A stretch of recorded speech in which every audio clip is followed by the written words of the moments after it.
هنسمعك ونشوف انت جاي تشتغل ايه. انا ايجابولوجيست. جاي تشتغل ايه؟ جاي تشتغل ايه؟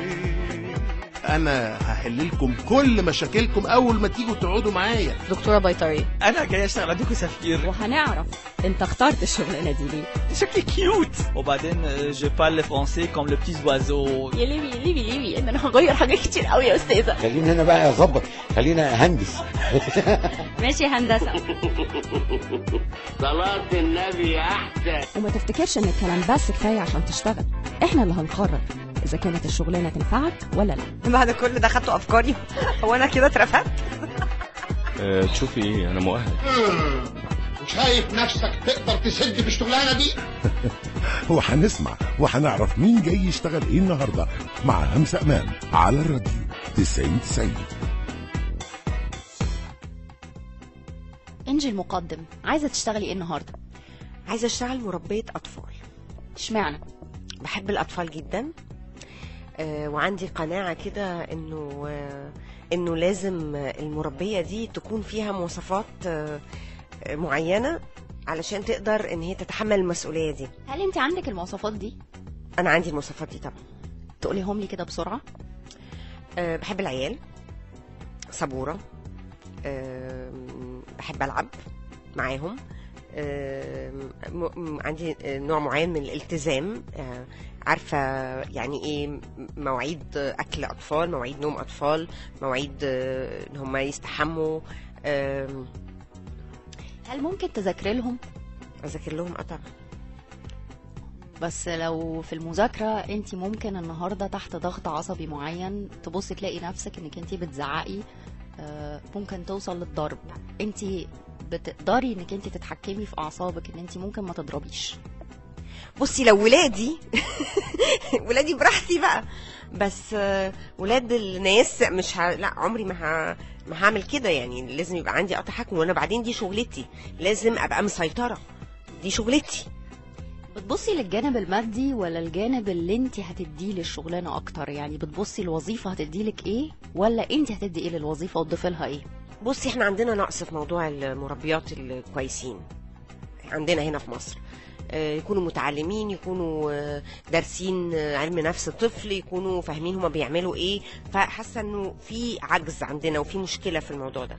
فلو حد عنده القدره انه يعمل ده عشان يساعد الامهات الغلابه اللي بيشتغلوا وشايلين الحمل كله، فليه لا؟ يعني يبقى انا عايزه اعملها كخدمه للستات اللي انا حاسه بيهم جدا، وفي نفس الوقت يكون اكيد طبعا عايزه عائد مادي كويس، يعني ما انا كمان لازم اعيش يعني.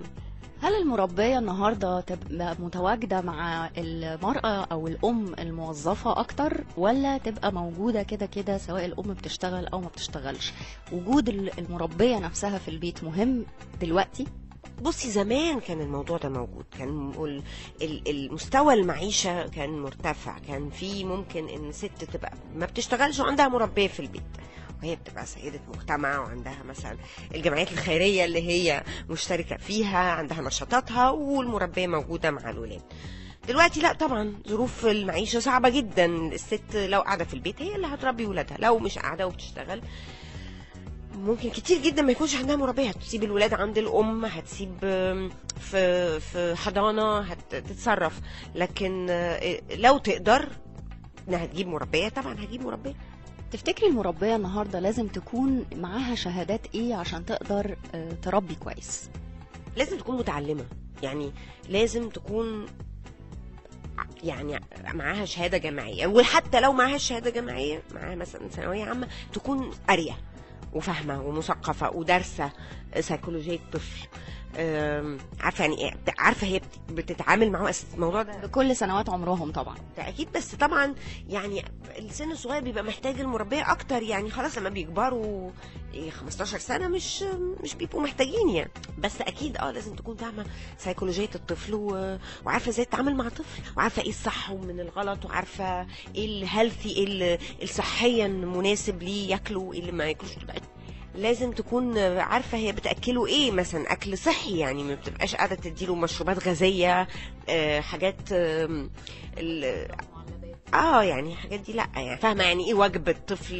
لازم ياكل خضار، لازم ياكل بروتين، لازم ياكل كربوهيدراتس، يعني فاهمه لازم يبقى وجبته متكامله.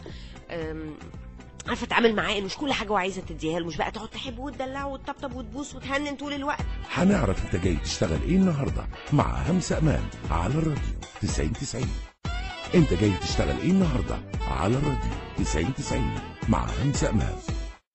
هل بتقف مع الأم وقفة جامدة إن هي تقدر توجه الأم هي بنفسها عن الصح والغلط؟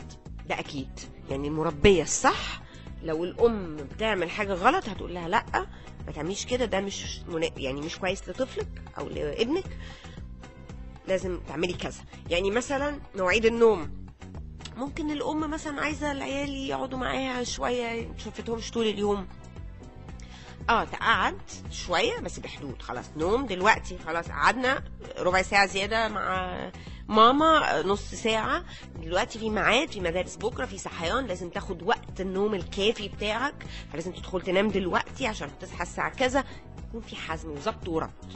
انجي المقدم النهارده لو اشتغلت مربية اطفال، علاقتها ازاي هتكون بالاطفال؟ هل هتبقى مبنية على صداقة؟ هل مبنية على حنية ودلع؟ ولا هتبقى مبنية على ايه؟ مزيج، لازم يكون في صداقة، لازم يكون في حنية ودلع، ولازم يكون في حزم. يعني وعلاقتك ايه بالام والاب؟ لا اصحابي يعني كويسين، علاقتنا كويسة، علاقة شغل، ده انا موظفة عند فلان وفلانة وانا بشتغل الشغلانة دي عندهم، هم يعني مديريني في الشغل، فتبقى علاقة بروفيشنال. انتي كنتي شايفة نفسك في الشغلانة دي من اول ما جيتي تعملي الانترفيو النهاردة او المقابلة، وشايفة نفسك كمان 5 سنين من النهاردة ممكن توصلي لإيه؟ انا شايفة نفسي طبعا في الشغلانة وانا جاية من الانترفيو النهاردة، انا عارفة ان انا هكون مربية كويسة،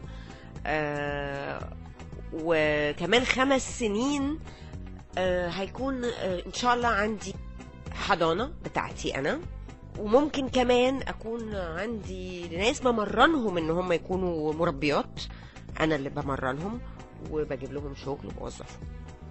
هل في سؤال كان نفسك يتسأل النهارده ما سألتوش دي؟ لا انا ان شاء الله انا هتوظف في الوظيفه دي حضرتك، متأكدة؟ على فكره بقى مربيه احسن مني، انا بقول لحضرتك يا مدام، فانا يا مدام دلوقتي اللي لايقه للوظيفه دي، ولازم تشغليني عشان خاطري. هراجع المعلومات بتاعتك والسي في، وربنا يعمل اللي فيه الخير. متشكرة جدا ليكي. شكرا يا مدام، وانا حبيتك قوي والله، وصدقيني الاولاد هيكونوا مبسوطين معايا جدا.